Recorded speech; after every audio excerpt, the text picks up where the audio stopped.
Hello दोस्तों, कैसे आप सभी। आई होप कि आप सभी स्वस्थ होंगे, मस्त होंगे और अपने अपने काम में व्यस्त होंगे और अपने उसी व्यस्त समय से थोड़ा सा वक्त हमारी वीडियो के लिए ज़रूर निकाल लिया करें। तो हम बात करने वाले हैं एक ऐसी औरत की जो इन दिनों मंथरा जैसी दिख रही है। एक ऐसी औरत की जिनको दूसरों के घरों में घुसने की बहुत आदत है। एक ऐसी औरत की जो डिटेक्टिव से कम नहीं है। मतलब ऐसी ऐसी चीज़ें वो दूसरों के बारे में लेकर आती है ना कि आपका दिमाग चकरा जाएगा। आपको समझ ही नहीं आएगा कि क्या वाकई में ऐसी चीज है। अब जगत भाभी वाले मामले में देख लीजिए, सैरोगेसी लेकर आई, मैसूर कांड लेकर आई। तो इनके दिमाग के जो रथ है ना, घोड़े जो हैं, वो इतनी आगे बढ़ते, इतनी आगे बढ़ते कि आप अंदाजा ही नहीं लगा सकते। और उन घोड़ों की लगाम भी इनके हाथ में नहीं है। इन्हें पता ही नहीं होता कि ये क्या बात कर रहे हैं। ज्यादातर इनकी बातें हवा हवाई होती है। और इन दिनों तो एक नई कंट्रोवर्सी इन्होंने जन्म दे दिया है। अभी तक ये दूसरों के घरों में घुसती थी, लेकिन सब ने इनको लात मार मार के अपने घर से बाहर निकाल दिया। अब व्यूज तो चाहिए, फैंस भी चाहिए, सिंपैथी भी चाहिए, ये तीनों चीजें चाहिए। तो इस तीनों चीजों के लिए क्या मिलेगा? दिमाग लगाया इन्होंने, और इन्होंने अपने ही घर के तिल जैसी बात को ताड़ बना दिया। बिना सबूतों के अभाव में इन्होंने एक इतनी बड़ी कंट्रोवर्सी क्रिएट कर दी कि अब लोगों को लग रहा है हाय, हल्का का घर तो टूटने वाला है। हल्का के साथ ऐसा क्या हो गया? हल्का के साथ ऐसे कैसे हो गया? आप बिलीव करते हैं वाकई में हल्का के साथ ऐसा हो सकता है?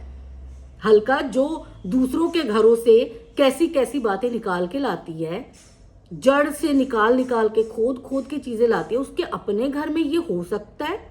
आपको लगता है थप्पड़ कांड हो सकता है? हो भी सकता है थप्पड़ कांड, लेकिन पति का अफेयर वाला कांड हो सकता है? वाकई में आपको लगता है? ये सारी चीजें प्लॉट की गई हैं, ये सारी चीजें बनाई गई हैं। क्यों? क्योंकि उन्होंने देख लिया जगत भाभी को कितनी सिंपैथी मिली थी जगत भैया जगत दीदी वाले कांड में। सारी की सारी ऑडियंस जगत भाभी को सिंपैथी दे रही थी और इस वजह से जगत भाभी एकदम हाइप कर गई। अब इनके दिमाग के घोड़े चलने लगे। इन्होंने सोचा कि कुछ तो करना है, मुझे कुछ तो करना है। हालांकि विवादों में रहने के लिए इन्होंने बहुत सारे मुद्दे उठाए, मैसूर कांड उठाया, सैरोगेसी वाला उठाया, और फिर बीच में मतलब दल तो बदलती रही है पूरे टाइम। कभी इस पाले कभी उस पाले, थाली पर के बैंगन की तरह डोलती रही। लेकिन फिर एंड में जब सरिता जेठू वाला कांड हुआ और इन्होंने सरिता जेठू की पूरी सच्चाई जनता के सामने लाने का निश्चय किया, पोल खोलने का निश्चय किया, और खुद ही उसमें फंस गई। क्योंकि कहीं से भी लोग इनके जो सबूत थे उससे सेटिस्फाइड ही नहीं हुए। लोगों ने इनको एक बार फिर से लात मार दी। लोगों ने बोला कि हल्का तो हल्का ही है, हल्का की बातों में भी हल्कापन है। फिर उसके बाद जब ये लाइव आई थी, जब वो पोल दिखा रही थी, पोल खोल रही थी, तो उसके बाद कुछ देर के लिए अपने पति के पास गई थी और फिर वहां से जो चीजें उठी, उसके बाद ये बहन जी आ गई अपनी सफाई देने के लिए। अगर ये खत्म करना चाहती, जैसा कि ये हमेशा लोगों को सजेशन देती है कि ऑफलाइन खत्म कर लो, ऑफलाइन खत्म कर लो, लेकिन ये खुद ऑफलाइन नहीं जाएंगी, ये खुद ऑनलाइन जाएंगी। ऑफलाइन गई तो मुद्दा खत्म हो जाएगा, लोगों की सिंपैथी कैसे मिलेगी? तो ये ऑफलाइन नहीं जाएंगी, ये ऑनलाइन ही सारे विवाद को और बढ़ाती जा रही हैं। इनसे सिर्फ थप्पड़ कांड के बारे में बात की गई थी। इनसे सवाल किया गया था कि क्या वाकई में आपके पति ने आपको थप्पड़ मारा है? लेकिन इन्होंने तो पूरा हिसाब किताब, जैसे होता है ना सुबह का अखबार, पूरी खबर छाप दी। और एक बार नहीं, दो बार नहीं, कई बार ये लाइव आई और कई बार लाइव आने के बाद जो है ये बताती रही कि भाई मेरे पति का चक्कर चल रहा है, मेरे पति का चक्कर चल रहा है, मेरे पति का चक्कर चल रहा है। सुनो, मेरे पति का चक्कर चल रहा है, मैं ला के रहूंगी, मैं सबूत दे के रहूंगी। जब आपको पता ही नहीं है, जब आपके पास खुद सबूत नहीं है, तो आप कैसे इतना श्योर हो सकती हैं? अब आप सोचिए ना, अगर आप 12-12 घंटे, क्योंकि आप जब सरिता जेठू वाला कांड लेकर आ रही थी तो आप अस्पताल से भी लाइव आ रही थी। कोई भी इंसान, कोई भी पति इरिटेट होगा। आप घर आई अस्पताल से सीधा, और उस दिन आप 12 बार लाइव आई थी, 12 बार। और एक बार तो आप 2.5 घंटे के लिए लाइव आई। जाहिर सी बात है, कोई भी इंसान सामने वाला एक ही घर में जो आपके साथ रहता हो वो इरिटेट होगा, वो परेशान होगा। सबको आदत नहीं होती सोशल मीडिया की, सब ये बर्दाश्त भी नहीं कर पाते कि मेरी पत्नी घंटों घंटों सोशल मीडिया पर रहे। और जिस तरह से आप बात करती हैं तो उसका असर घर में वाकई में पड़ता है, नेगेटिविटी आती है।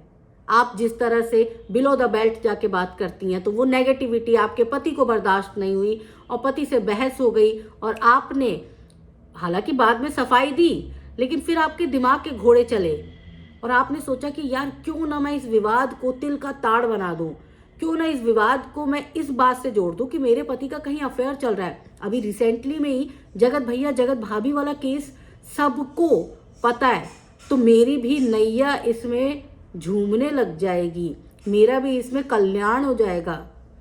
तो इन्होंने भी तुरंत लोगों के सामने अपना सिंपैथी गेम शुरू कर दिया कि ये देखो मेरा भी पति का चल रहा है, मैं कितनी मासूम हूँ, मेरा पति जो है वो कहीं और अफेयर कर रहा है, मैं जाती हूँ फ़ोन काट देता है, और खुद सफाइयाँ भी दे रही है कि मैंने एक बार खुद बात की तो फिर मेरा पति जो है वो ऑफिस की बात कर रहा था, वहाँ से सामने से ऑफिस की बातें हो रही थी, तो उसने खुद बोला भी मुझे कि अच्छा सर मैं रखता हूँ फ़ोन, ठीक है सर अभी तो आपने क्लियर कर दिया था।